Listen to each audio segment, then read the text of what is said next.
Liver, loved by a few, hated by many. Hey guys, it's Michael Kummer. In today's video I'm gonna share with you 5 ways on how to eat liver. And I promise you that you'll enjoy at least one of those ways. But before we get started, make sure you subscribe to this channel and you click on the little alert button so you get notified when I publish more videos like this. Now before we dive into the 5 different ways on how you can eat and prepare liver, let's talk a little bit about why you would want to eat liver in the first place. And I should mention I have a fairly in-depth blog post. I'm going to link that down below. That goes into all of the benefits of consuming liver and organ meats in general. So check that out if you want to learn more. But in a nutshell, liver is nature's ultimate multivitamin. It contains 25 vitamins, mineral, coenzymes, and many other things that your body needs to thrive, including certain peptides, cofactors, coenzymes, etc., etc. And the main difference between liver and maybe your synthetic multivitamin that you might have been taking is that all of the nutrients in liver your body can readily absorb and use because they are highly bioavailable. Just do the test yourself. Pop a multivitamin pill and then the next time you go to the bathroom and pee, look in the toilet bowl and you probably see bright yellow fluorescent coloring, and those are all the B vitamins that your body did not use, that you peed right out. But with liver on the other hand, you won't notice that because the body can absorb all of those nutrients in liver. It's truly nature's ultimate multivitamin. Now the problem is, for many at least, liver doesn't taste great, especially cooked liver. And I have to admit, I'm not a huge fan of cooked liver either. And that's why I thought about different ways of preparing liver that make it taste better, or in some cases, make it even taste great. So let's start with the 5 ways. Number 1, raw liver. And I know what you might think, well, eating raw meat, in particular organ meat, isn't that dangerous? And yes, there is a risk of getting a foodborne illness from liver, especially if you don't know where the liver came from. There are things like E. coli and Salmonella and many other pathogens that the liver could potentially be contaminated with. However, if you trust the source of your liver, if you know where it's coming from, and if in particular if the liver came from a grass-fed and grass-finished animal, then the risk of contamination is relatively low in comparison to liver from, let's say, a grain-fed animal. And that's because certain types of bacteria, especially the type of or the strain of E. coli that's so dangerous for us, thrives in the gut of animals that were fed a grain-based diet. With grass-fed, grass-finished, the risk is relatively low. But the reason why I like raw liver, and I eat that quite a bit, is because in my opinion it tastes significantly better. It tastes less like liver at the end of the day. In fact, we did recently a blind organ meat tasting and liver was one of those organs we tasted. And when I first ate that raw liver, I actually thought it was ground meat or it was hard because it didn't taste like liver at all. Then after a couple of seconds, you could tell, okay, this was actually liver, but it was a very mild taste. And so generally speaking, raw liver tastes less like liver, and it's for me much more enjoyable to consume raw than to cook it. But again, there's a risk of contamination, so you have to decide if that's for you. Number 2, cooking liver. I mean, that's really the traditional way of how most people consume liver. And there are, of course, a number of different recipes out there on how you can prepare the liver, how you can make it taste less livery. Some people soak it in milk overnight. Some people soak it in maple syrup overnight. There are many ways of how you can prepare liver.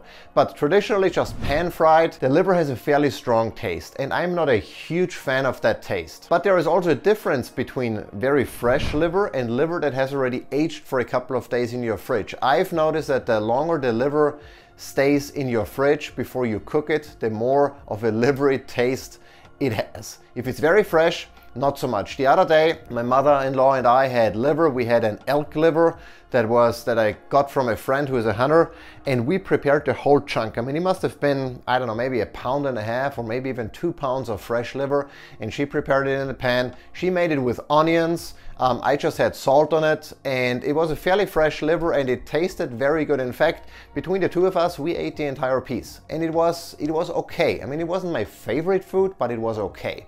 But if you're okay with, eating onions and certain other things that I personally don't make part of my regular diet.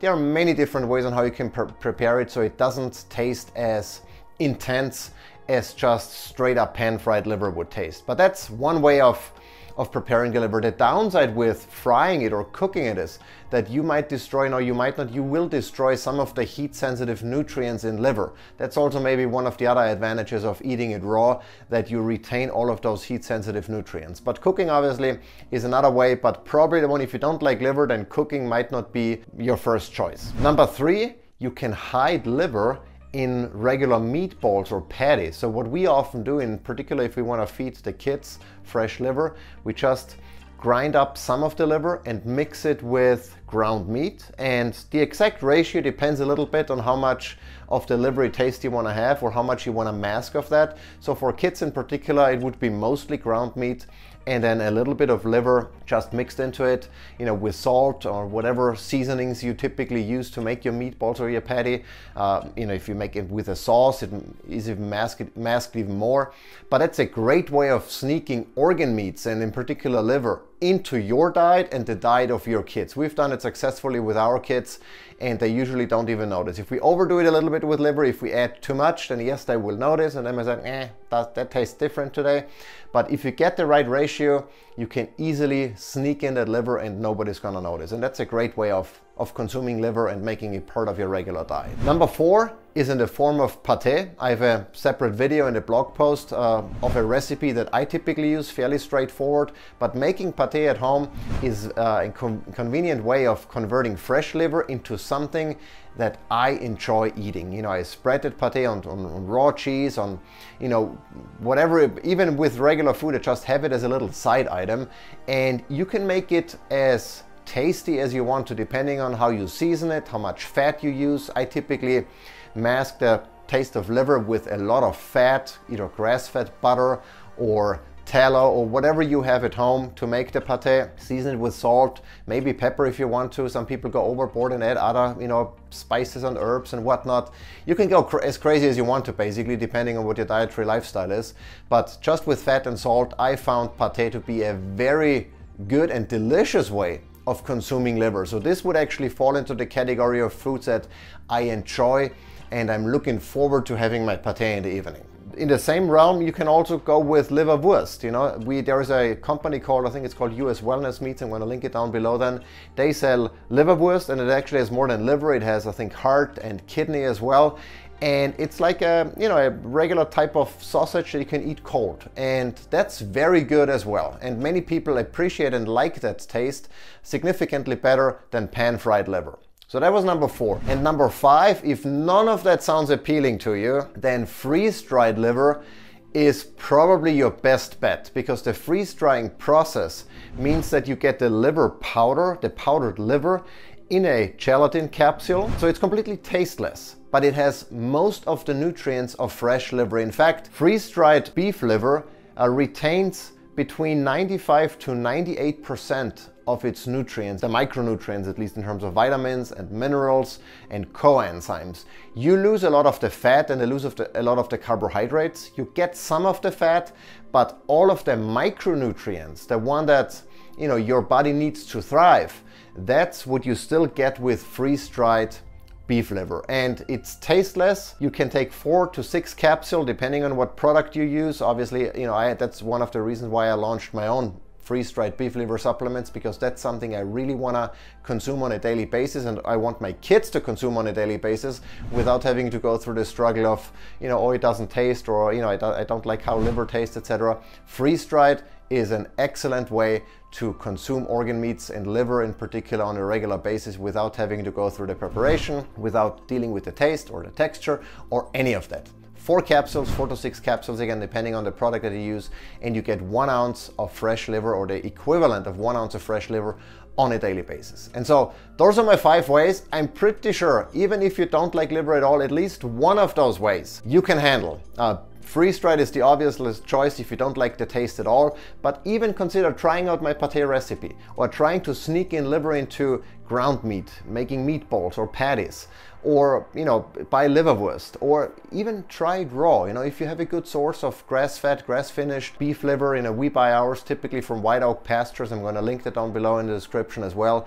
It's as fresh as it gets, grass-fed, grass-finished, and just eating that raw tastes so much better than pan-fried, in my humble opinion, at least. And so those are the 5 ways. If you like this video, if you found any of those ways useful, if you want to give them a try, give me a thumbs up. If you have any questions, let me know in the comments and I'll address them. If you didn't like this video, let me know in the comments what I could have done better. Until next time.